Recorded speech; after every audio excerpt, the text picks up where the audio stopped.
विष्णु और नारद की कथा।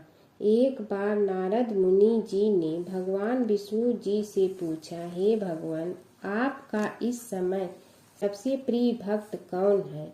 अब विष्णु तो भगवान हैं, सो झट से समझ गए अपने भक्त नारद मुनि की बात और मुस्कुरा कर बोले, मेरा सबसे प्रिय भक्त उस गांव का एक किसान है। यह सुनकर नारद मुनि जी थोड़ा निराश हुए और फिर से एक प्रश्न किया, हे भगवान, आपका बड़ा भक्त तो मैं हूँ, तो फिर सबसे प्रिय क्यों नहीं? भगवान विष्णु जी ने नारद मुनि जी से कहा, इसका जवाब तो तुम खुद ही दोगे। जाओ, एक दिन उसके घर रहो और फिर सारी बात मुझे बताना। नारद मुनि जी सुबह सवेरे मुंह अंधेरे उस किसान के घर पहुंच गए। देखा अभी अभी किसान जगा है और उसने अब सबसे पहले अपने जानवरों को चारा देता, फिर मुंह धोता, दैनिक कार्यों से निवृत्त होता, जल्दी जल्दी भगवान का नाम लिया, रूखी सूखी रोटी खाकर जल्दी जल्दी अपने खेतों पर चला गया। सारा दिन खेतों में काम किया और शाम को वापस घर आया। जानवरों को अपनी जगह बांधा, उन्हें चारा पानी डाला, हाथ धोया, मुंह धोया, फिर थोड़ी देर भगवान का नाम लिया, फिर परिवार के संग बैठकर खाना खाया और कुछ बातें की और फिर से सो गया। अब सारा दिन यह सब देखकर नारद मुनि जी भगवान विष्णु के पास वापिस आए और बोले, भगवान, मैं आज सारा दिन उस किसान के संग रहा, लेकिन वो तो ढंग से आपका नाम भी नहीं ले सकता। उसने थोड़ी देर सुबह, थोड़ी देर शाम को और भी जल्दी जल्दी आपका ध्यान किया, और मैं तो 24 घंटे सिर्फ आपका ही नाम जपता हूँ। क्या आपका सबसे प्रिय भक्त वो गरीब किसान ही है? भगवान विष्णु जी ने नारद की बात सुनकर कहा, अब इसका जवाब भी तुम मुझे खुद ही देना। और भगवान विष्णु जी ने एक कलश अमृत से भरा नारद मुनि को थमाया और बोले, इस कलश को लेकर तुम तीनों लोकों की परिक्रमा कर के आओ, लेकिन ध्यान रहे अगर एक बूंद भी अमृत नीचे गिरा तो तुम्हारी सारी भक्ति और पुण्य नष्ट हो जाएगी। नारद मुनि तीनों लोकों की परिक्रमा करके जब भगवान विष्णु के पास वापस आए तो खुश होकर बोले, भगवान, मैंने एक बूंद भी अमृत नीचे नहीं गिरने दिया। विष्णु भगवान ने पूछा, और इस दौरान तुमने मेरा नाम कितना बार लिया, मेरा स्मरण कितनी बार किया? तो नारद बोले, अरे भगवान जी, मेरा तो सारा ध्यान इस अमृत पर था, फिर आपका ध्यान कैसे करता? भगवान विष्णु ने कहा, हे नारद, देखो उस किसान को, वो अपना कर्म करते हुए भी नियमित रूप से मेरा स्मरण करता है, क्योंकि जो अपना कर्म करते हुए भी मेरा जाप करे वो ही मेरा सबसे प्रिय भक्त है। तुम तो सारे दिन खाली बैठे ही जप करते हो, और जब तुम्हें कर्म दिया तो मेरे लिए तुम्हारे पास समय ही नहीं था। तो नारद मुनि सब समझ गए और भगवान के चरण पकड़ कर बोले, हे भगवान, आपने मेरा अहंकार तोड़ दिया, आप धन्य हैं। एक समय की बात है कि विष्णु भगवान का विवाह लक्ष्मी जी के साथ निश्चित हो गया। विवाह की तैयारी होने लगी। सभी देवताओं को निमंत्रण भेजे गए, परंतु गणेश जी को निमंत्रण नहीं दिया। कारण जो भी रहा हो, अब भगवान विष्णु की बारात जाने का समय आ गया। सभी देवता अपनी पत्नियों के साथ विवाह समारोह में आए। उन सब ने देखा कि गणेश जी कहीं दिखाई नहीं दे रहे हैं। तब वे आपस में चर्चा करने लगे कि क्या गणेश जी को कोई न्योता नहीं दिया है, या स्वयं गणेश जी ही नहीं आए हैं। सभी को इस बात पर आश्चर्य होने लगा। तभी सब ने विचार किया कि विष्णु भगवान से ही इसका कारण पूछा जाए। विष्णु भगवान से पूछने पर उन्होंने कहा कि हमने गणेश जी के पिता भोलेनाथ महादेव को न्योता भेजा है। यदि गणेश जी अपने पिता के साथ आना चाहते हैं तो आ जाते, अलग से न्योता देने की कोई आवश्यकता भी नहीं थी। दूसरी बात यह है कि उनको 1.25 मन मूंग, 1.25 मन चावल, 1.25 मन घी और 1.25 मन लड्डू का भोजन दिन भर में चाहिए। यदि गणेश जी नहीं आएंगे तो कोई बात नहीं, दूसरे के घर जाकर इतना सारा खाना पीना अच्छा भी नहीं लगता। इतनी वार्ता कर ही रहे थे कि किसी एक ने सुझाव दिया, यदि गणेश जी आ भी जाए तो उनके द्वारपाल बनाकर बैठा देंगे कि आप घर की याद रखना। आप तो चूहे पर बैठकर धीरे धीरे चलोगे तो बारात से बहुत पीछे रह जाओगे। यह सुझाव भी सबको पसंद आ गया तो विष्णु भगवान ने भी अपनी सहमति दे दी। होना क्या था कि इतने में गणेश जी वहां आ पहुंचे और उन्हें समझा बुझा कर घर की रखवाली करने बैठा दिया गया। बारात चल रही थी, तब नारद जी ने देखा कि गणेश जी तो दरवाजे पर ही बैठे हुए हैं, तो वे गणेश जी के पास गए और रुकने का कारण पूछा। गणेश जी कहने लगे कि विष्णु भगवान ने मेरा बहुत अपमान किया है। नारद जी ने कहने लगे कि अपनी मूसक देना को आगे भेज दे तो वह रास्ता खोद देगी, जिससे उनके वाहन धरती में धंस जाएंगे। तब आपको सम्मान पूर्वक बुलाना पड़ेगा। अब तो गणेश जी ने अपनी मूसक सेना जल्दी से आगे भेज दी और सेना ने जमीन पोली कर दी। जब बारात वहां से निकली तो रथों के पहिए धरती में धंस गए। लाख कोशिश करे परंतु पहिए नहीं निकले। सभी ने अपने अपने उपाय किए परंतु पहिए तो नहीं निकले, बल्कि जगह जगह से टूट गए। किसी की समझ में नहीं आ रहा था कि अब क्या किया जाए। तब तो नारद जी ने कहा, आप लोगों ने गणेश जी का अपमान करके अच्छा नहीं किया। यदि उन्हें मना कर लाया जाए तो आपका कार्य सिद्ध हो सकता है और यह संकट टल सकता है। शंकर भगवान ने अपने दूत नंदी को भेजा और वे गणेश जी को लेकर आए। गणेश जी का आदर सम्मान के साथ पूजन किया। तब कहीं रथ के पहिए निकले। अब रथ के पहिए निकल के परंतु टूट फूट गए तो उन्हें सुधारे गए। पास के खेत में खाती काम कर रहा था, उसे बुलाया गया। खाती अपना कार्य करने के पहले श्री गणेशाय नमः कहकर गणेश जी की वंदना मन ही मन करने लगा। देखते ही देखते खाती ने सभी पहियों को ठीक कर दिया। तब खाती कहने लगा कि हे देवताओं, आपने सर्वप्रथम गणेश जी को नहीं मनाया होगा और न ही उनकी पूजन की होगी, इसीलिए तो आपके साथ यह संकट आया है। हम तो मूर्ख अज्ञानी हैं, फिर भी पहले गणेश जी को पूजते हैं, उनका ध्यान करते हैं। आप लोग तो देवतागण हैं, फिर भी आप गणेश जी को कैसे भूल गए। अब आप लोग भगवान श्री गणेश जी की जय बोल कर जाएं तो आपके सब काम बन जाएंगे और संकट कट जाएंगे। ऐसा कहते हुए बारात वहां से चल दी और विष्णु भगवान को लक्ष्मी जी के साथ विवाह संपन्न करा के सभी सकुशल घर लौट आए। हे गणेश जी महाराज, आपने विष्णु को जैसे कारज सारियो ऐसे कारज सबको सिद्ध कर जो। बोलो गजानन भगवान की जय। प्राचीन काल की बात है। एक नगर में धर्मपाल नाम का एक निर्धन किंतु अत्यंत धर्मनिष्ठ व्यक्ति रहता था।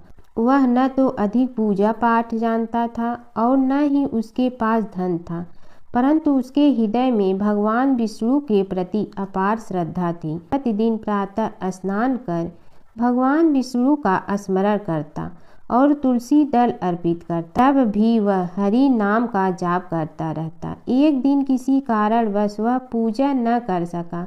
मन में ग्लानि हुई और रात को उसने भगवान विष्णु से क्षमा याचना की।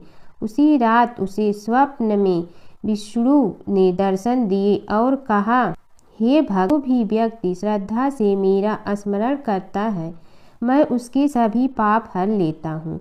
भक्ति में विधि नहीं, भाव प्रधान होता है। कुछ समय बाद धर्मपाल के जीवन की सभी कठिनाइयाँ दूर हो गई। उसके घर में सुख शांति और समृद्धि आ गई। अंत समय में उसे वैकुंठ लोक की प्राप्ति हुई। विष्णु भगवान की कथा। एक नगर में एक सेठ व एक सेठानी रहते थे और सेठानी रोज विष्णु भगवान की पूजा करती थी। सेठ को उसका पूजा करना बिल्कुल अच्छा नहीं लगता था। इसी वजह से एक दिन सेठ ने सेठानी को घर से निकाल दिया। घर से निकलने पर वह जंगल की ओर गई तो देखा 4 आदमी मिट्टी खोदने का काम कर रहे थे। उसने कहा कि मुझे नौकरी पर रख लो। उन्होंने उसे रख लिया, लेकिन मिट्टी खोदने से सेठानी के हाथों में छाले पड़ गए और उसके बाल भी उड़ गए। वह आदमी कहते हैं कि बहन, लगता है तुम किसी अच्छे घर की महिला हो। तुम्हें काम करने की आदत नहीं है। तुम एक काम रहने दो और हमारे घर का काम कर लिया करो। वह चारों आदमी उसे अपने साथ घर ले गए और वह 4 मुट्ठी अनाज लाते और सभी बांट कर खा लेते। एक दिन सेठानी ने कहा कि कल से 8 मुट्ठी अनाज लाना। अगले दिन वह 8 मुट्ठी अनाज लाए और सेठानी पड़ोसन से आग मांग लाई। उसने भोजन बनाया, विष्णु भगवान को भोग लगाया, फिर सभी को खाने को दिया। सारे भाई बोले कि बहन, आज तो भोजन बहुत स्वादिष्ट बना है। सेठानी ने कहा कि भगवान का जूठा है तो स्वाद तो होगा ही।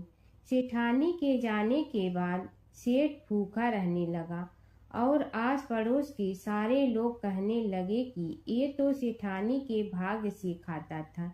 एक दिन सेठ अपनी सेठानी को ढूंढने चल पड़ा। उसने ढूंढते हुए वह भी उस जंगल में पहुंच गया जहां वह चारों आदमी मिट्टी खोद रहे थे। सेठ ने उन्हें देखा तो कहा कि भाई, मुझे भी काम पर रख लो। उन आदमियों ने उसे काम पर रख लिया, लेकिन मिट्टी खोदने से उसके भी हाथों में छाले पड़ गए और बाल उड़ने लगे। उसकी यह हालत देख चारों बोले कि तुम्हें काम की आदत नहीं है, तुम हमारे साथ चलो और हमारे घर में रह लो। सेठ उन चारों आदमियों के साथ उनके घर चला गया और जाते ही उसने सेठानी को पहचान लिया, लेकिन सेठानी घूंघट में थी तो सेठ को देख नहीं पाई। सेठानी ने सभी के लिए भोजन तैयार किया और हर रोज की भांति विष्णु भगवान को भोग लगाया।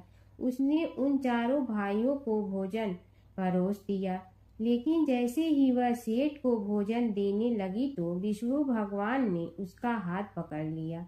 भाई बोले कि बहन, ये तुम क्या कर रही हो? वह बोली, मैं कुछ नहीं कर रही हूँ, मेरा हाथ तो विष्णु भगवान ने पकड़ लिया है। भाई बोले, हमें भी विष्णु भगवान के दर्शन कराओ। उसने भगवान से प्रार्थना की तो विष्णु जी प्रकट हो गए। सभी ने दर्शन किए। सेठ ने सेठानी से क्षमा मांगी और सेठानी को साथ चलने को कहा। भाइयों ने अपनी बहन को बहुत सा धन देकर विदा किया। जब सेठानी के साथ सेठ भी भगवान विष्णु की पूजा करने लगा और उनके परिणाम से उनका घर अन्न धन से भर गया। भगवान शिव और कृष्ण जी की कथा हिंदू धर्म में महत्वपूर्ण स्थान रखती है। ये कथाएं अक्सर एक दूसरे से जुड़ी हैं, जिनमें शिव को कृष्ण का भक्त और कृष्ण को शिव का आराध्य बताया गया है। पुराणों में शिव और कृष्ण के कई लीलाओं का वर्णन है।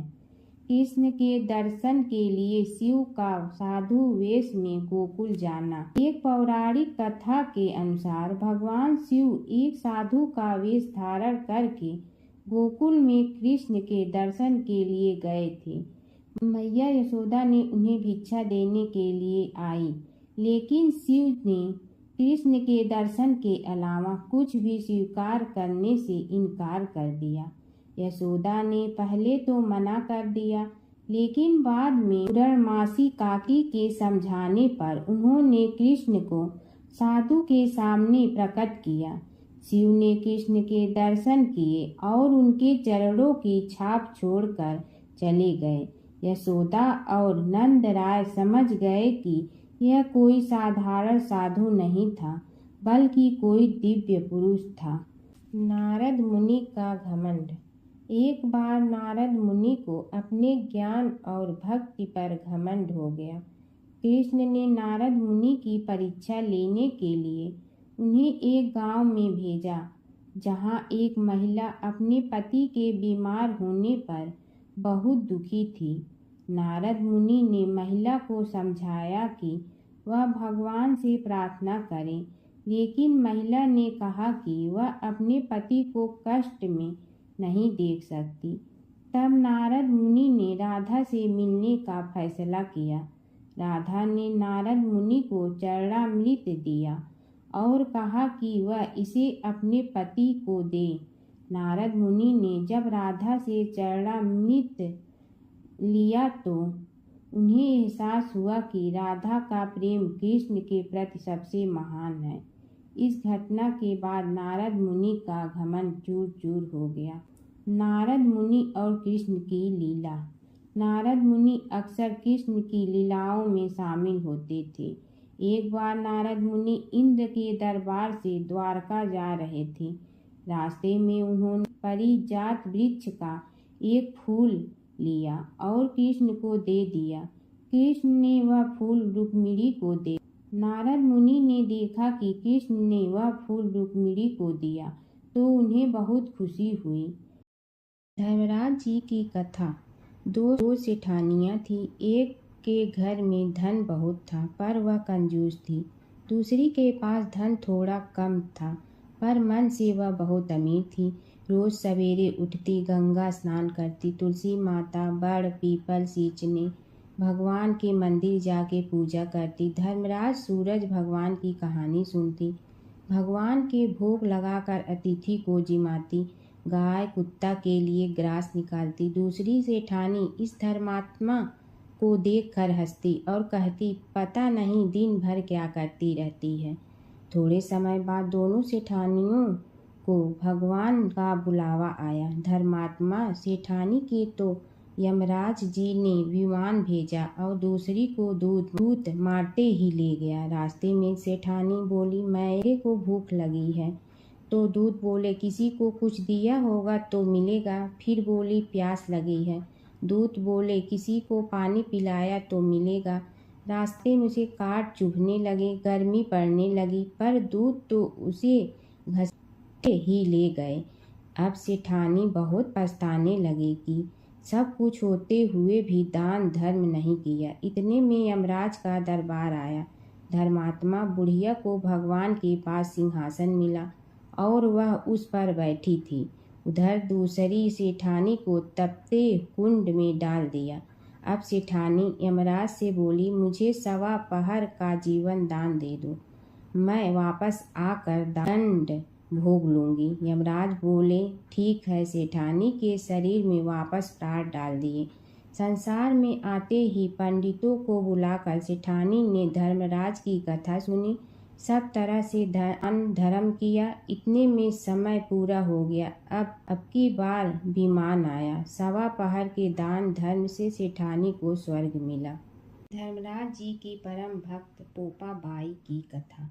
एक गांव में एक पोपा बाई रहती थी। जब वह 5 साल की थी तभी से वह नियम से धर्मराज जी व्रत की कथा सुनती थी और व्रत करती थी। एक दिन उसने अपने भाई व भाभी से कहा कि मैं शादी नहीं करूंगी। अब मैं अपना समय भगवान की पूजा अर्चना में ही बिताना चाहती हूँ। इसलिए मेरी झोपड़ी गांव के बाहर बनवा दो और गांव में सबको कह दो कि वह अपनी गाय व बछड़ों को मेरे यहाँ ही घास भूस चरने को भेज दो और जिसकी भी इच्छा हो, श्रद्धा हो, मुझे खाना भिजवा दो। एक दिन नगर का राजा शिकार खेलने जंगल में आया और गांव के बाहर जंगल के पास बनी झोपड़ी देखकर रुक गया। झोपड़ी के पास जाकर उसने आवाज लगाई कि कौन है, लेकिन भीतर से कोई आवाज न आने पर वह लगातार दरवाजा खटखटाता रहा। तब पोपा बाई उठी और कहने लगी कि कौन हो तुम जो बार बार दरवाजा बजा रहे हो, क्यों आवाज लगा रहे हो? राजा ने कहा कि मैं यहाँ का राजा हूँ और तुम्हारे साथ विवाह करूँगा।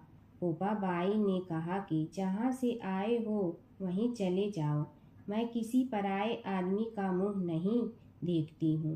राजा ने पोपा बाई की एक नहीं सुनी और जबरदस्ती उठा ले गया। तब पोपाबाई ने राजा को श्राप दिया कि तुम्हारा सारा राजपाट नष्ट हो जाएगा। महल में आने पर राजा की रानियों ने सारी बात सुनकर राजा से अनुरोध किया कि पोपाबाई को वहीं वापस छोड़ आओ। राजा जब पोपाबाई को वापस झोपड़ी में छोड़ने जाने लगा तो रास्ते में पाप की नदी आई, जिसमें राजा डूब गया। कुछ समय बाद पोपाबाई मृत्यु के बाद धर्मराज जी के यहाँ पहुंची और धर्मराज जी ने उन्हें स्वर्ग का राज दे दिया। एक बार एक सेठ व सेठानी मृत्यु लोक से स्वर्ग लोक आए तो उसके द्वार बंद देखकर वह धर्मराज जी से द्वार खोलने का आग्रह करते हैं। धर्मराज जी कहते हैं, इस द्वार पर पोपाबाई का राज है। इस पर सेठ सेठानी कहते हैं कि हम पोपाबाई को नहीं जानते हैं। धर्मराज जी उन दोनों की बात सुनकर कहते हैं कि तुम दोनों 7 दिन तक मृत्युलोक में रहो। 8 खोपड़ा से राई भरकर 5 कपड़े ऊपर रखकर कहानी सुनकर उद्यापन करना और कहना कि राज है। पोपाबाई लेखा लेगी राई राई का। सारे बोलो पोपाबाई की जय। जमुना की कहानी। प्राचीन समय में एक गांव था जिसमें 2 बहनें रहा करती थी। एक बहन का नाम गंगा था तो दूसरी बहन का नाम जमुना था।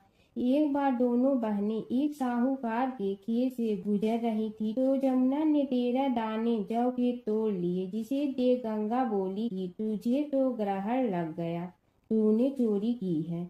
इस पर जमुना बोली कि अब मेरा ग्रहण कैसे धुलेगा। गंगा ने कहा कि तुझे 12 साल तक साहूकार के यहाँ नौकरी करनी पड़ेगी, तभी तेरा पाप धुलेगा और ग्रहण से मुक्ति मिलेगी। जमुना साहूकार के यहाँ नौकरी के लिए जाती है और अपने लिए काम मांगती है। साहूकार उसे काम पर रख लेता है, लेकिन काम करने से पहले जमुना उसे कहती है कि मैं सारे काम करूंगी लेकिन 4 काम नहीं करूंगी।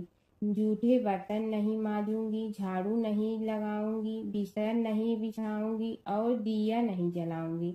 12 साल के बाद कुंभ का मेला लगा तो साहूकारनी भी कुंभ नहाने जाने लगी। जमुना ने उसे जाते देख कहा कि कुंभ के मेले में मेरी बहन गंगा मिलेगी तो उसे यह सोने का टक्का दे देना, इससे वह अपने हाथों में सुंदर चूड़ियां पहन लेगी। साहूकारनी ने कुंभ के मेले में गंगा को वह सोने का टका दे दिया। गंगा ने उनसे वह टका लेते हुए कहा कि मेरी बहन को कहना कि उसके 12 वर्ष पूरे हो गए हैं, अब वह वहां वापिस आ जा।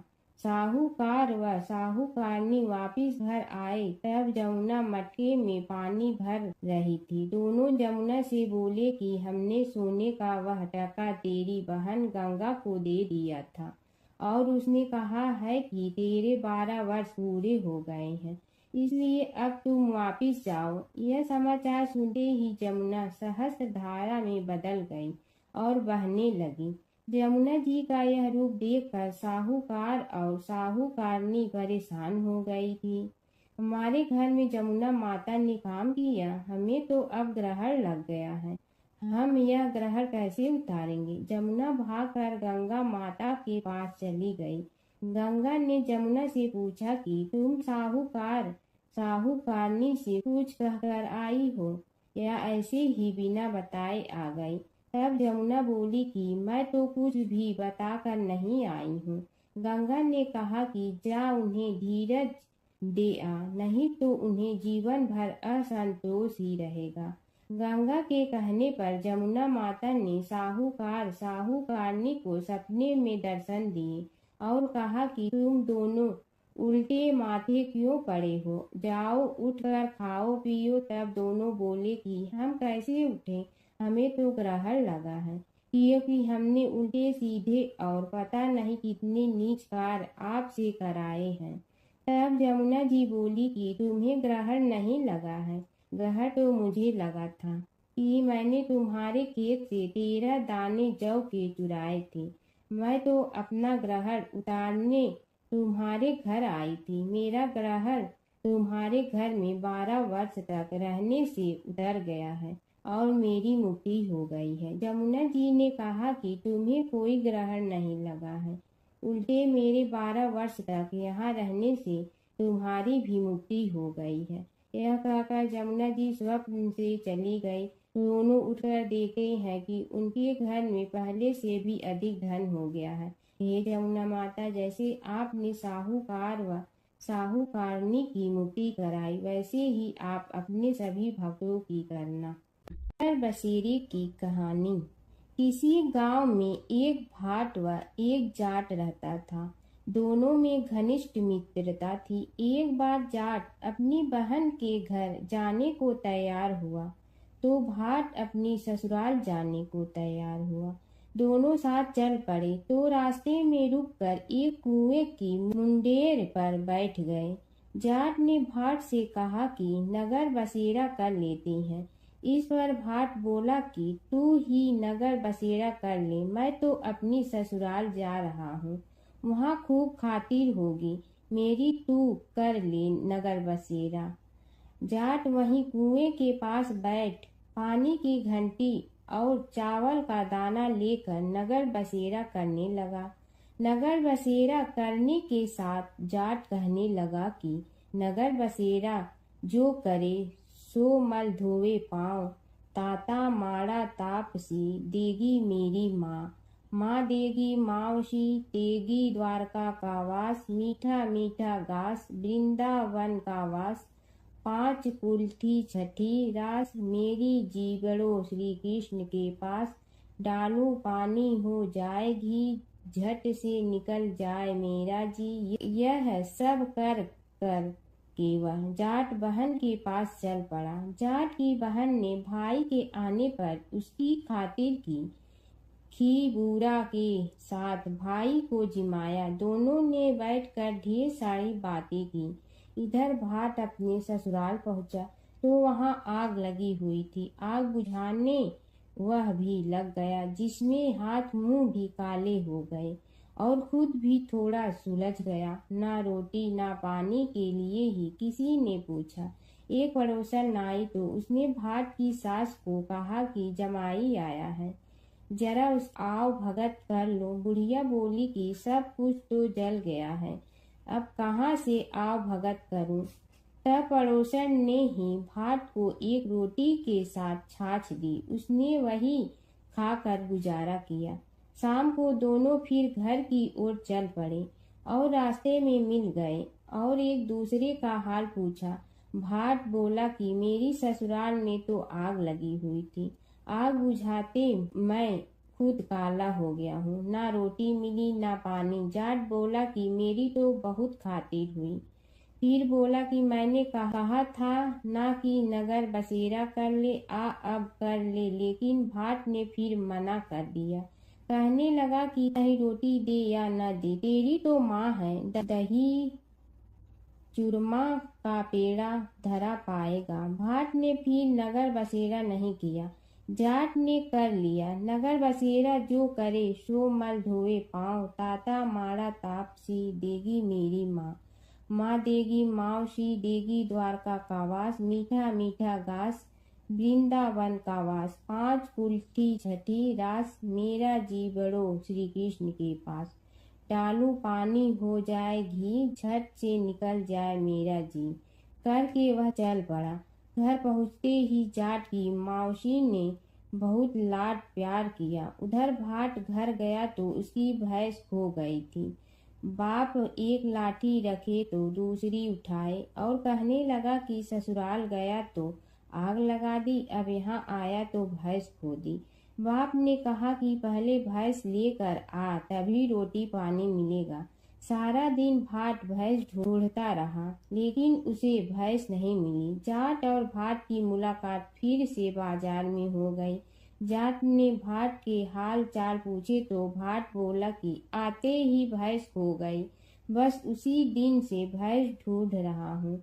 रोटियां का तो पूछो ही मत। जाट ने कहा कि मैंने तो पहले ही कहा था कि नगर बसेरा कर ले, जाट की बात सुनकर भाट बोला कि तेरे नगर बसेरे में इतनी ताकत है तो चल अब कर लेते हैं। दोनों ने बैठकर नगर बसेरा किया।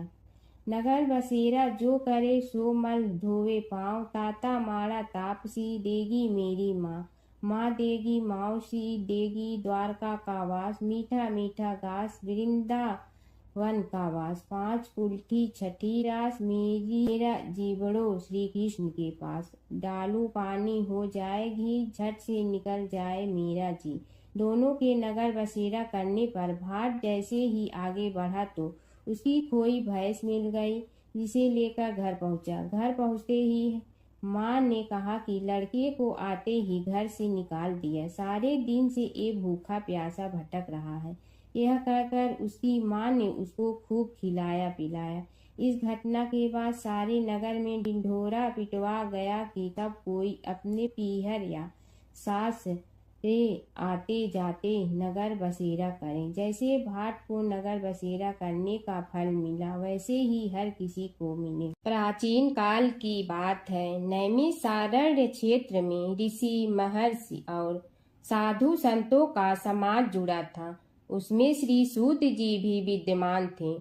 शौनक जी ने उनकी सेवा में उपस्थित होकर निवेदन किया कि हे अज्ञान रूप घोर तिमिर को नष्ट करने में करोड़ों सूर्यों के समान प्रकाशमान श्री सूत जी हमारे कानों के लिए अमृत के समान जीवन प्रदान करने वाले कथा तत्व का वर्णन कीजिए।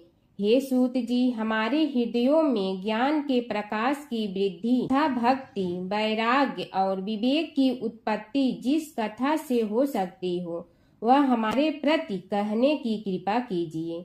शौनक जी की जिज्ञासा से सूत जी बड़े प्रसन्न हुए। पुरातन इतिहासों के स्मरण से उनका शरीर पुलकायमान हो रहा था। वे कुछ देर उसी स्थिति में विराजमान रहकर कुछ विचार करते रहे और अंत में बोले, शौनक जी, इस विषय में आपके चित्त में बड़ी जिज्ञासा है। आप धन्य हैं जो सदैव ज्ञान की प्राप्ति में तत्पर रहते हुए विभिन्न पुराण कथाओं की जिज्ञासा रखते हैं। आज मैं आपको ज्ञान के परम स्रोत रूप श्री गणेश जी का जन्म कर्म रूप चरित्र सुनाऊंगा। गणेश जी से ही सभी ज्ञानों सभी विद्याओं का उद्भव हुआ है।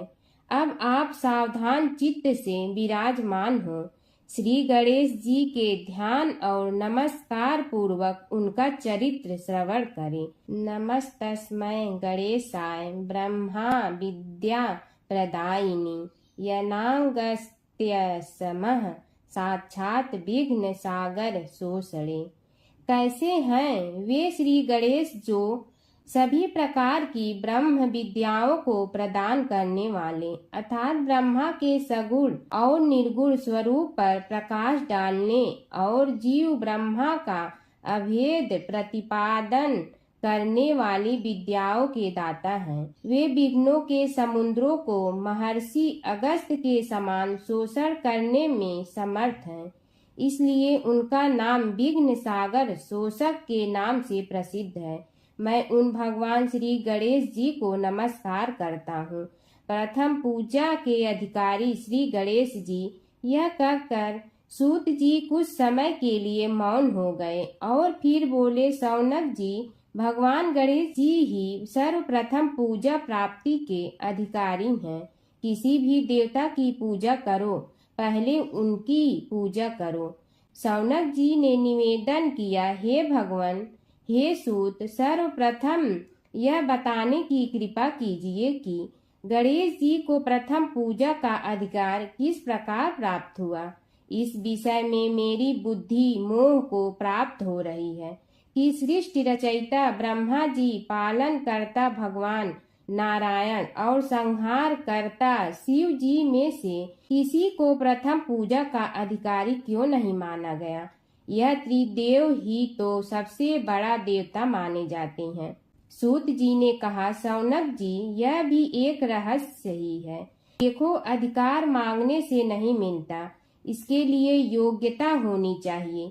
संसार में अनेकों देवी देवताएं पूजे जाते हैं।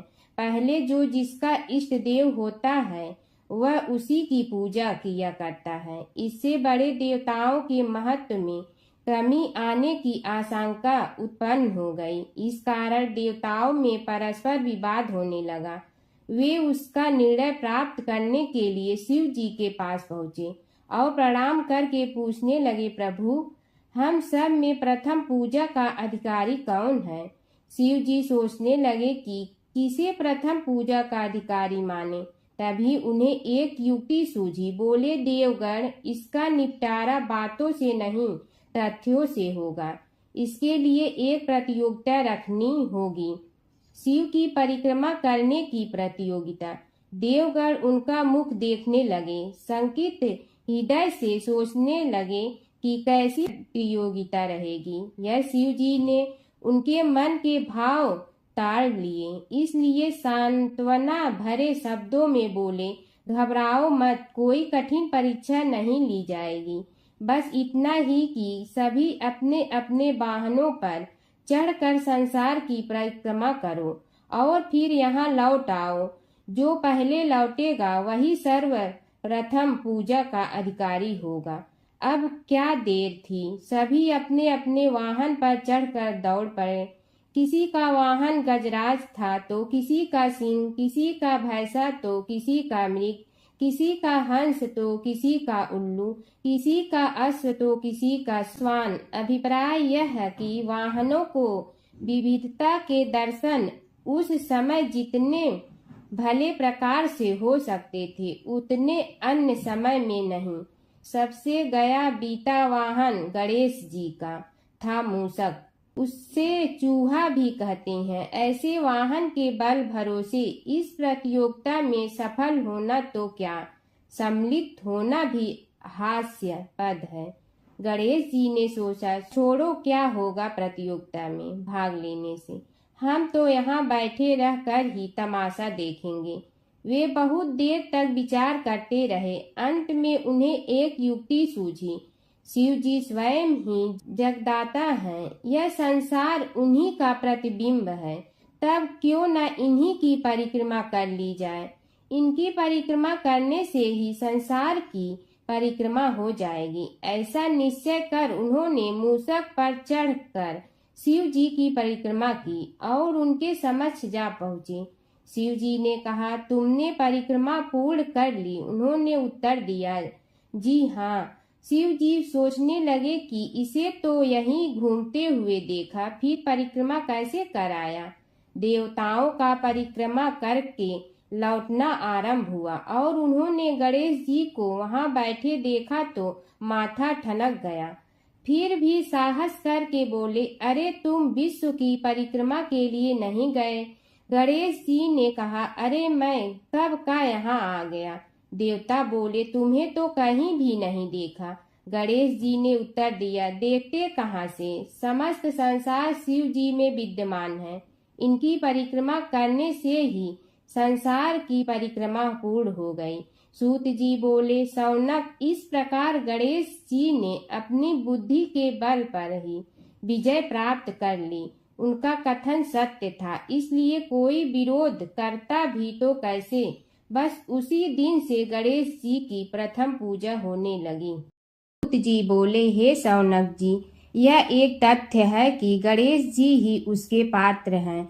वे बड़े देवता का भी कार्य सिद्धि में विघ्न उपस्थित होने पर उन विघ्न राज का आश्रय न लिया हो। हे शौनक, वे देव भी बड़े दयालु हैं। नाम तो शिव जी का ही आशुतोष है, किंतु वे सर्वात्मा और सर्वरक्षक प्रभु तो शिव जी की अपेक्षा भी शीघ्र ही प्रकट हो जाते हैं। उनका भक्त कभी किसी संकट में नहीं पड़ता। यदि प्रारब्ध वशात कभी किसी विपत्ति में पड़ भी जाता है तो गणेश्वर की उपासना करने पर उनके अनुग्रह से उनके समस्त दुख दूर होकर परम सुख की प्राप्ति होती है। शौनक ने कहा, हे सूत जी, हे महाभाग, हे प्रभु, मैं गणेश जी के विभिन्न चरित्रों का अध्ययन करना चाहता हूँ। तो मुझे बताइए कि किस ग्रंथ का अवलोकन करूं। हे दयामय, आपको तो उनके समस्त चरित्र विदित है कि यदि आप ही उन्हें सुनाने की कृपा करें तो मेरा अत्यधिक उपकार होगा। सूत जी बोले, हे शौनक भगवान, गणेश्वर के इतने चरित्र हैं कि उन सब का कथन इस जीवा से संभव नहीं, क्योंकि प्रभु अनंत, प्रभु चरित अनंता वाली बात समस्त विद्वान ऋषि मुनि कहते हैं। फिर भी गणेश जी प्रथम पूजा के अधिकारी होने के कारण समस्त देव चरित्रों में जुड़े हुए हैं, इसलिए उनका प्रभाव भी सर्वाधिक व्यापक है। हे मुने, हे शौनक, वे भगवान सर्व समर्थ हैं। वे सभी का तिरस्कार करने में समर्थ हैं, किंतु उनका तिरस्कार कोई भी नहीं कर सकता। यह त्रिलोक्य उन्हीं भगवान के संकेत पर नित्य करता है। इसकी समस्त क्रियाएं उन्हीं की इच्छा पर आश्रित हैं। हे शौनक भगवान, गणेश्वर स्वयं कहते हैं, शिवे विष्णु च शक्तौ च सूर्ये मयि निराधिप यो भेद बुद्धि योगः स सम्य योगो मतो मम। हे नरेश्वर, हे वरेण्य, शिव, विष्णु, शक्ति, सूर्य और मुझ गणेश में जो अभेद बुद्धि योग है, मेरे मत में वही सम्यक योग है। इससे यह भी सिद्ध है कि समस्त देवता उन्हीं के स्वरूप हैं। वे ही भगवान विभिन्न कार्य रूपों के अनुसार अपना भिन्न भिन्न नाम रखते हैं। हे मुनि श्रेष्ठ, उन सब देवताओं के चरित्र भी उन्हीं गणराज के चरित्र हैं। यद्यपि सब चरित्र एक ही ग्रंथ में मिलने में संभव नहीं है, फिर भी गणेश्वर के अनेकों प्रमुख चरित्रों का वर्णन गणेश पुराण में हुआ है। राजा सोमकांत का वृतांत कथन।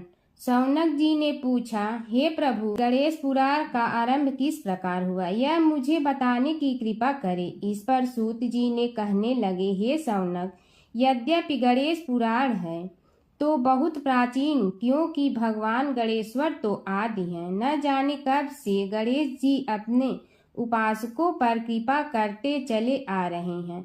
उनके अनंत चरित्र हैं, जिनका संग्रह एक महापुराण का रूप ले सकता है। उसे एक बार भगवान नारायण ने नारद जी को और भगवान ने शंकर और जगन जननी पार्वती जी को सुनाया था। बाद में वही पुराण संक्षेप रूप में ब्रह्मा जी ने महर्षि वेद व्यास को सुनाया और फिर व्यास जी ने महर्षि भृगु को सुनाया। भृगु ने कृपा करके सौराष्ट्र के एक राजा सोमकांत को सुनाया था। तब से वह पुराण अनेक कथाओं में विस्तृत होता रहा और अनेक कथाओं से रहित होता हुआ अनेक रूप में प्रचलित है। शौनक जी ने पूछा, भगवान, आप यह बताने का कष्ट करें कि राजा सोमकांत कौन था। उसने महर्षि से गणेश पुराण का श्रवण कहाँ किया था, उस पुराण के श्रवण से उसे क्या क्या उपलब्धियां हुई। हे नाथ, मुझे श्री गणेश्वर की कथा के प्रति उत्कंठा बढ़ती ही जा रही है। सूत जी बोले, हे शौनक, सौराष्ट्र के देवनगर नाम की एक प्रसिद्ध राजधानी थी। वहाँ का राजा सोमकांत था। वह अपनी प्रजा का पुत्र के समान पालन करता था। वह वेद ज्ञान संपन्न, शस्त्र विद्या में पारंगत एवं प्रबल प्रतापी राजा, समस्त राजाओं में मान्य तथा अत्यंत वैभवशाली था। उसका ऐश्वर्य कुबेर के भी ऐश्वर्य को लज्जित करता था। उसने अपने पराक्रम से अनेकों देश जीत लिए थे। उसकी पत्नी अत्यंत रूपवती, गुणवती, धर्माज्ञा एवं पतिव्रत धर्म का पालन करने वाली थी। वह सदैव अपने प्राणनाथ की सेवा में लगी रहती थी। उसका नाम सुधर्मा था। जैसे वह प्रतिव्रता थी, वैसे ही राजा भी एक पत्नी व्रता का पालन करने लगा। उसके हेमकांत नामक एक सुंदर पुत्र था। वह भी सभी विद्याओं का ज्ञाता और अस्त्र शस्त्रादि के अभ्यास में निपुण हो गया था। यह सभी श्रेष्ठ लक्षणों से संपन्न, सद्गुणी एवं प्रजा जनों के हितों का अत्यंत पोषक था। इस प्रकार राजा सोमकांत स्त्री पुत्र पशु वाहन राज्य एवं प्रतिष्ठा आदि से सब प्रकार सुखी था। उसे दुख तो था ही नहीं। सभी राजागण उसका हार्दिक सम्मान करते थे तथा उसकी श्रेष्ठ कीर्ति भी संसार व्यापी थी। परंतु युवा अवस्था के अंत में सोमकांत को घृणित कोष्ठ रोग हो गया। उसके अनेक उपचार किए गए किंतु कोई लाभ नहीं हुआ। रोग शीघ्रता से बढ़ने लगा और उसके कीड़े पड़ गए। जब रोग की अधिक वृद्धि होने लगी और उसका कोई उपाय न हो सका तो राजा ने मंत्रियों को बुलाकर कहा, सुब्रतो, जाने किस कारण यह रोग मुझे पीड़ित कर रहा है। अवश्य ही यह किसी पूर्व जन्म के पाप का फल होगा। इसलिए मैं अब अपना समस्त राजपाट छोड़कर वन में रहूंगा। मेरे पुत्र हेमकांत को मेरे समान मानकर राज्य शासन का धर्म पूर्वक संचालन कराते रहें। यह कहकर राजा ने शुभ दिन दिखवाकर अपने पुत्र हेमकांत को राज्य पद पर अभिषेक किया और अपनी पत्नी सुधर्मा के साथ निर्जन वन की ओर चल दिया। प्रजापालक राजा के वियोग में समस्त प्रजा जन अश्रु बहाते हुए उनके साथ चले गए। राज्य की सीमा पर पहुंचकर राजा ने अपने पुत्र अमात्यगण और प्रजा जनों को समझाया, आप सब लोग धर्म के जानने वाले श्रेष्ठ आचरण में तत्पर एवं सहृदय हैं। यह संसार तो वैसे भी परिवर्तनशील है। जो आज है वह कल नहीं था और आने वाले कल में भी नहीं रहेगा। इसलिए मेरे जाने से दुख का कोई कारण नहीं है। मेरे स्थान पर मेरा पुत्र सभी कार्यों को करेगा। इसलिए आप सब उसके अनुशासन में रहते हुए उसे सदैव सम्मान करते रहें। फिर पुत्र से कहा, बेटा, यह स्थिति सभी के समझ आती रही है। हमारे पूर्व पुरुष भी परंपरागत रूप से वृद्धावस्था आने पर वन में जाते रहे हैं। मैं कुछ समय पहले ही वन में जा रहा हूँ तो कुछ पहले या पीछे जाने में कोई अंतर नहीं पड़ता। यदि कुछ वर्ष बाद जाऊं तब भी मोह का त्याग करना ही होगा। इसलिए हे वत्स, तुम दुखित मत हो और मेरी आज्ञा मानकर राज्य शासन को ठीक प्रकार चलाओ। ध्यान रखना, क्षत्रिय धर्म का कभी त्याग न करना और प्रजा को सदा सुखी रखना। इस प्रकार राजा सोमकांत ने सभी को समझा बुझाकर वहां से वापस लौट आया और स्वयं अपनी पतिव्रता भार्या के साथ वन में प्रवेश किया। पुत्र हेमकांत के आग्रह से उसने सुबल और ज्ञान गम्य नामक 2 आत्माओं को भी साथ ले लिया। उन सब ने एक समतल एवं सुंदर स्थान देखकर वहां विश्राम किया। तभी उन्हें एक मुनि कुमार दिखाई दिया। राजा ने उससे पूछा, तुम कौन हो, कहाँ रहते हो? यदि उचित समझो तो मुझे बताओ। मुनि बालक ने कोमल बाड़ी में कहा, मैं महर्षि भृगु का पुत्र हूँ। मेरा नाम च्यवन है। हमारा आश्रम निकट में ही है। अब आप भी अपना परिचय दीजिए। राजा ने कहा, मुनि कुमार, आपका परिचय पाकर मुझे बड़ी प्रसन्नता हुई। मैं सौराष्ट्र के देवनगर नामक राज्य का अधिपति रहा हूँ। अब अपने पुत्र को राज्य देकर मैंने अरण्य की शरण ली है। मुझे कुष्ठ रोग अत्यंत पीड़ित किए हुए हैं। उसकी निवृत्ति का कोई उपाय करने वाला हो तो कृपा कर मुझे बताइए। मुनि कुमार ने कहा, मैं अपने पिताजी से अपना वृतांत कहता हूँ, फिर वे जैसा कहेंगे आपको बताऊंगा। यह कहकर मुनि बालक चला गया और कुछ देर में ही आकर बोला, राजन, मैंने आपका वृतांत अपने पिताजी को बताया। उनकी आज्ञा हुई है कि आप सब मेरे साथ आश्रम में चलकर उनसे भेंट करें, तभी आपके रोग के विषय में भी विचार किया जाएगा। राजा सोमकांत के पूर्व जन्म का वृत्तांत भृगु द्वारा वर्णन। राजा अपनी पत्नी और अमात्यों के सहित च्यवन के साथ साथ भृगु आश्रम में जा पहुंचा और उन्हें प्रणाम कर बोला, हे भगवान, हे महर्षि, मैं आपकी शरण हूँ। आप मुझ कुष्ठी पर कृपा कीजिए। महर्षि बोले, राजन, यह तुम्हारे किसी पूर्व जन्म कृत पाप का ही उदय हो गया है। इसका उपाय मैं विचार करके बताऊंगा। आज तो तुम सब स्नान आज से निवृत्त होकर रात्रि विश्राम करो। महर्षि की आज्ञा अनुसार सबने स्नान भोजन आदि के उपरांत रात्रि व्यतीत की और प्रातः काल स्नान आदि नित्य कर्मों से निवृत्त होकर महर्षि की सेवा में उपस्थित हुए।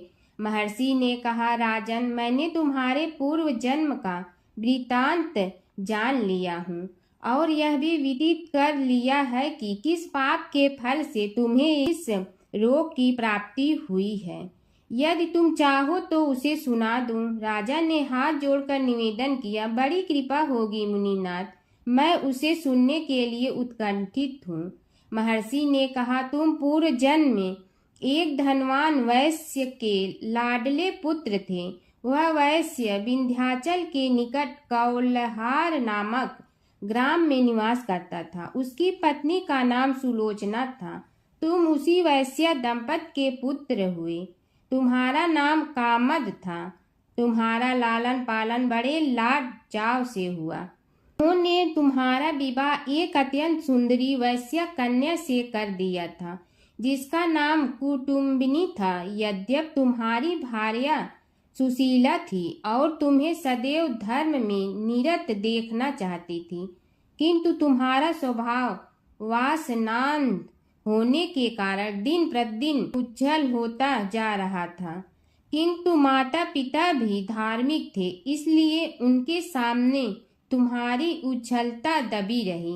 परंतु माता पिता की मृत्यु के बाद तुम निरंकुश हो गए और अपनी पत्नी की बात भी नहीं मानते थे। तुम्हें अनाचार में प्रवृत्त देखकर उसे दुख होता था, तो भी उसका कुछ बस न चलता था। तुम्हारी उन्मत्तता चरम सीमा पर थी। अपनों से भी द्वेष और क्रूरता का व्यवहार किया करते थे। हत्या आदि कराते थे। तुम्हारे लिए सामान्य बात हो गई। पीड़ित व्यक्तियों ने तुम्हारे विरुद्ध राजा से पुकार की। अभियोग चला और तुम्हें राज्य की सीमा से भी बाहर चले जाने का आदेश हुआ। तब तुम घर छोड़कर किसी निर्जन वन में रहने लगे। उस समय तुम्हारा कार्य लोगों को लूटना और हत्या करना ही रह गया। एक दिन माध्याह्न काल था। गुणवर्धक नामक एक विद्वान ब्राह्मण उधर से निकला। बेचारा अपनी पत्नी को लिवाने के लिए ससुराल जा रहा था। तुमने उस ब्राह्मण युवक को पकड़कर लूट लिया। प्रतिरोध करने पर उसे मारने लगे तो वह चित्कार करने लगा, मुझे मत मार, मत मार, देख मेरा दूसरा विवाह हुआ है। मैं पत्नी को लेने के लिए जा रहा हूँ। किंतु तुम तो क्रोधवश में ऐसे लीन हो रहे थे कि तुमने उसकी बात सुनकर भी नहीं सुनी। जब उसे मारने लगे तो उसने श्राप दे दिया, अरे हत्यारे, मेरी हत्या के पाप से तो सहस्त्र कल्प तक घोर नरक भोगोगे। तुमने उसकी कोई चिंता न की और सिर काट लिया। राजन, तुमने ऐसी ऐसी एक नहीं बल्कि अनेक निरीह हत्याएं की थी, जिनकी गणना करना भी पाप है।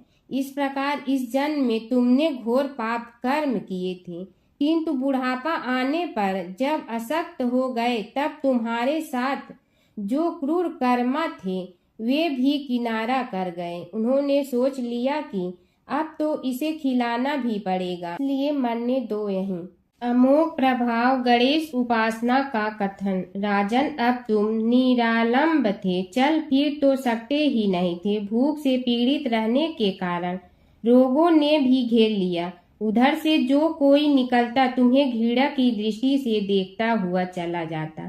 तब तुम आहार की खोज में बड़ी कठिनाई से चलते हुए एक जीर्ण शीर्ण देवालय में पहुंचा।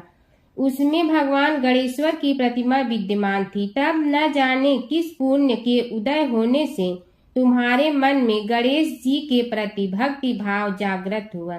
तुम निराहार रहकर उनकी उपासना करने लगे। उससे तुम्हें सब कुछ मिला और रोग भी कम हुआ। राजन, तुमने अपने साथियों की दृष्टि बचाकर बहुत सा धन एक स्थान पर गाड़ दिया था।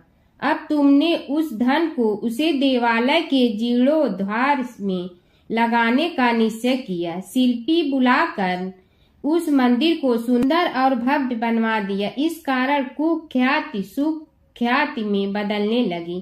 फिर यथा समय तुम्हारी मृत्यु हुई। यमदूतों ने पकड़कर तुम्हें यमराज के समक्ष उपस्थित किया।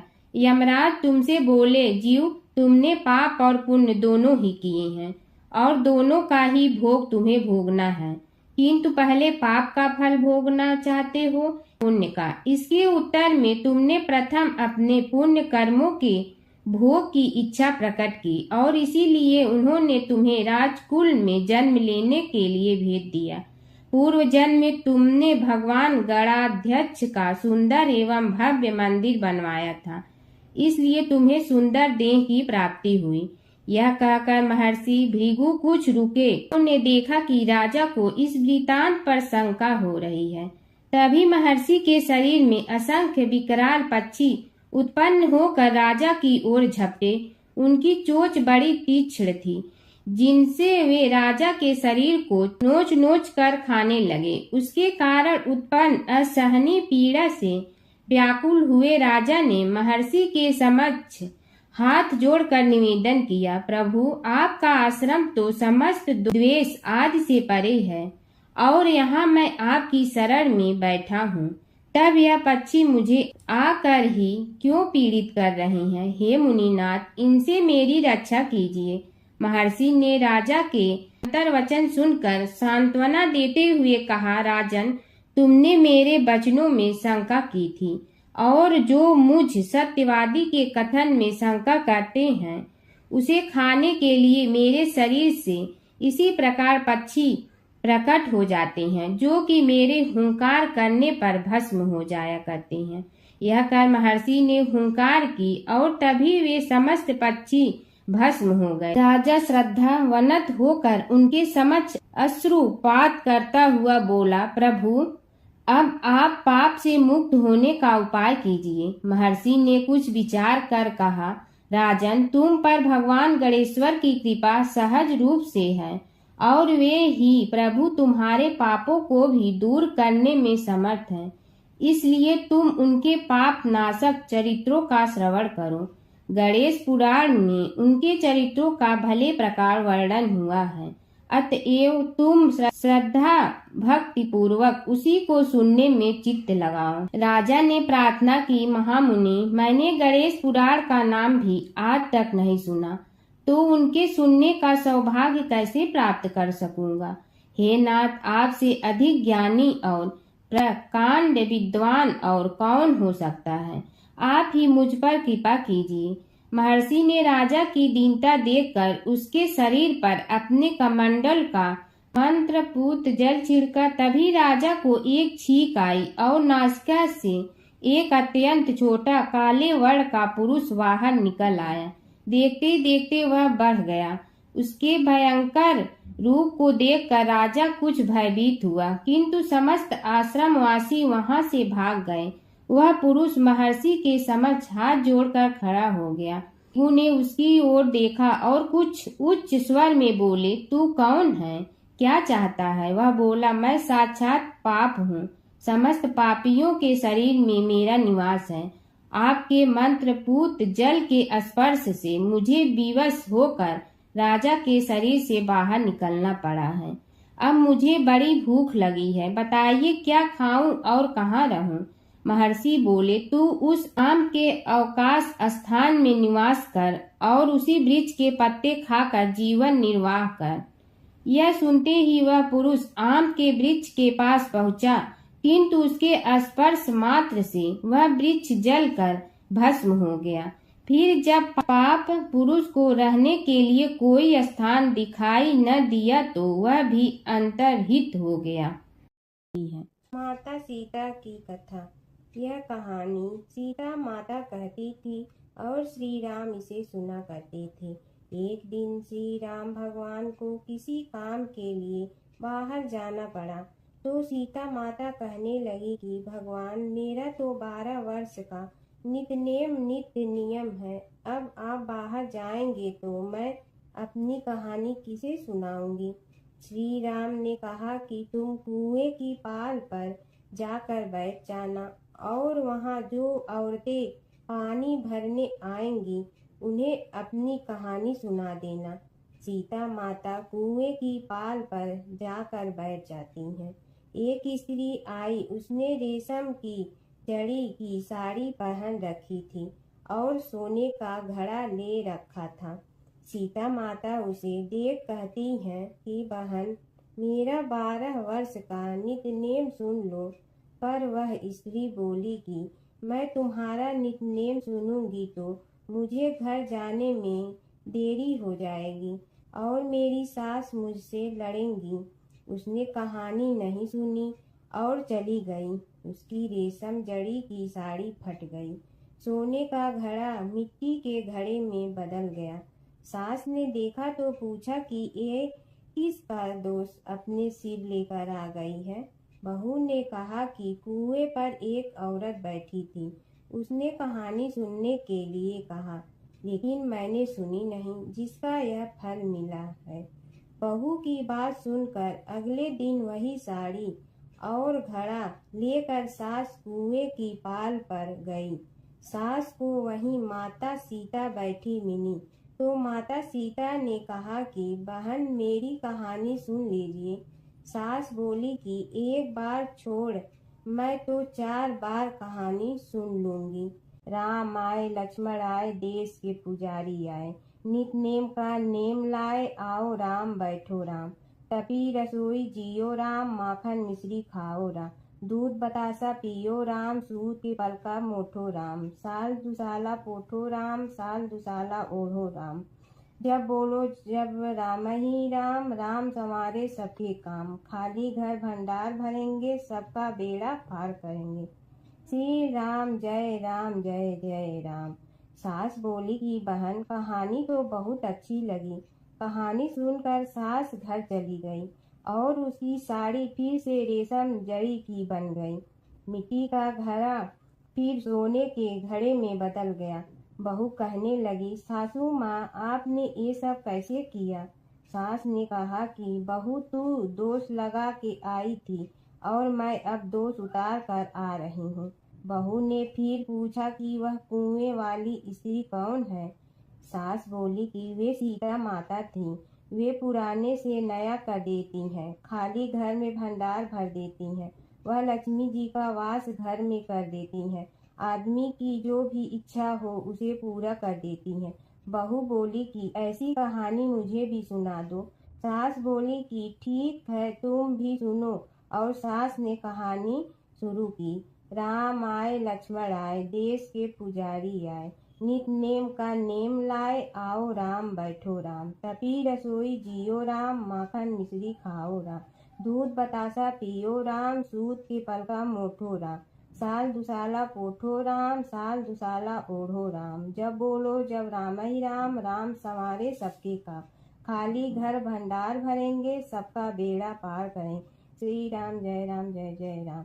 कहानी सुनकर बहू बोली कि कहानी तो बहुत अच्छी है। सास ने कहा कि ठीक है, इस कहानी को रोज कहा करेंगे। अब सास बहू रोज सवेरे उठती, नहाती धोती और पूजा करने के बाद नित नेम की सीता की कहानी कहती। एक दिन उनके यहाँ एक पड़ोस की औरत आई और बोली कि बहन, जरा सी आँच दे ना। तो वह बोली कि आज तो अभी हमने जलाई ही नहीं। पड़ोसन ने कहा कि तुम सुबह 4 बजे से उठकर क्या कर रही हो। फिर उन्होंने कहा कि सुबह उठकर हम पूजा करते हैं, फिर सीता माता की नित्य नेम की कहानी कहते हैं। पड़ोसन ने उसकी बात सुनकर फिर कहा कि सीता माता की कहानी कहने से तुम्हें क्या मिलता है।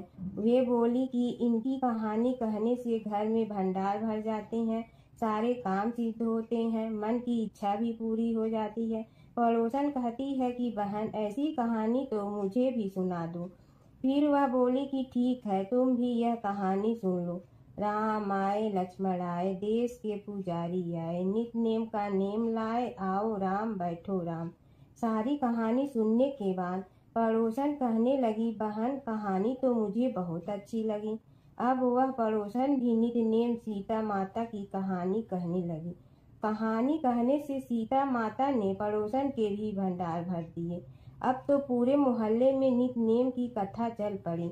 हर किसी की मनोकामना पूरी होने लगी। हे सीता माता, जैसे आपने उनके भंडार भरे वैसे ही आप हमारे भी भंडार भरना, सबकी भरना, कहानी सुनने वाले के भी और कहानी कहने वाले के भी।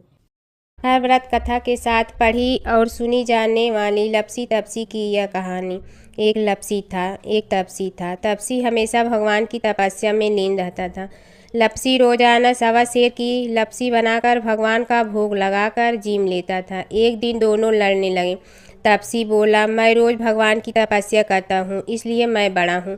लपसी बोला, मैं रोज़ भगवान को सवा सेर लपसी का भोग लगाता हूँ, इसलिए मैं बड़ा हूँ। नारद जी वहाँ से गुजर रहे थे। दोनों को लड़ता देखकर उनसे पूछा कि तुम क्यों लड़ रहे हो। तपसी ने खुद के बड़ा होने का कारण बताया और लपसी ने अपना कारण बताया। नारद जी बोले, तुम्हारा फैसला मैं करूँगा। दूसरे दिन लपसी और तपसी नहाकर अपनी रोज की भक्ति करने आए तो नारद जी ने छुपकर 1.25 करोड़ की एक एक अंगूठी उन दोनों के आगे रख दी। तपसी की नज़र उस अंगूठी पर पड़ी जो उसने चुपचाप अंगूठी उठाकर अपने नीचे दबा ली। तब लपसी की नज़र अंगूठी पर पड़ी, लेकिन उसने ध्यान नहीं दिया। भगवान को भोग लगाकर लपसी खाना खाने लगा।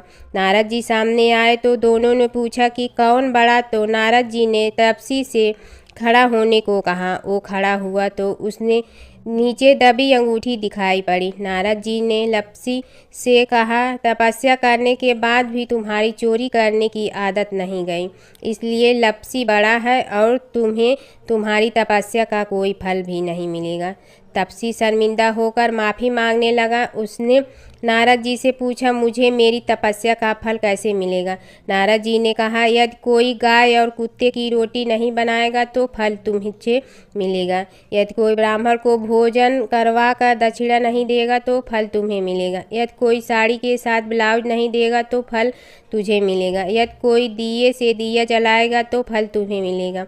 यदि कोई सारी कहानी सुने लेकिन तुम्हारी कहानी नहीं सुने तो फल तुझे मिलेगा। उसी दिन से हर व्रत कथा कहानी के साथ लपसी तपसी की कहानी भी सुनी और कही जाती है। ओम जय जगदीश हरे, स्वामी जय जगदीश हरे। भक्त जनों के संकट क्षण में दूर करे। ओम जय जगदीश हरे। जो ध्यावे फल पावे, दुख बिन दे मन का। सुख संपत्ति घर आवे, कष्ट मिटे तन का।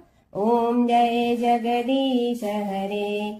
मात पिता तुम मेरे, शरण कहूँ किसकी। तुम विनय और न दूजा, आस करूँ जिसकी। ओम जय जगदीश हरे।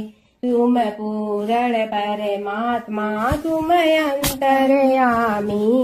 पार ब्रह्म परमेश्वर, तुम सबके स्वामी। ओम जय जगदीश हरे। तुम बिंदा के सागर, तुम पालन करता। मैं मूरख कल काम, कृपा करो भरता। ओम जय जगदीश हरे। तुम हो ये कय गोचर, सबके प्राणपति। किस विधि मिलूं दया में, तुमको मैं कुमति। ओम जय जगदीश हरे। दीन बंधु दुख हरता, तुम रक्षक मेरे। अपने हाथ उठाओ, द्वार पड़ा तेरे। ओम जय जगदीश हरे। विषय विकार मिटा, पाप हरो देवा। श्रद्धा भक्ति बढ़ाओ, संतन की सेवा। ओम जय जगदीश हरे। तन मन धन सब तेरा, स्वामी सब कुछ है तेरा। तेरा तुझको अर्पण क्या लागे मेरा। ओम जय जगदीश हरे, जय जगदीश हरे। स्वामी जय जगदीश हरे, भक्त जनों के संकट धरने दूर करे। ओम जय जगदीश हरे, स्वामी जय जगदीश हरे।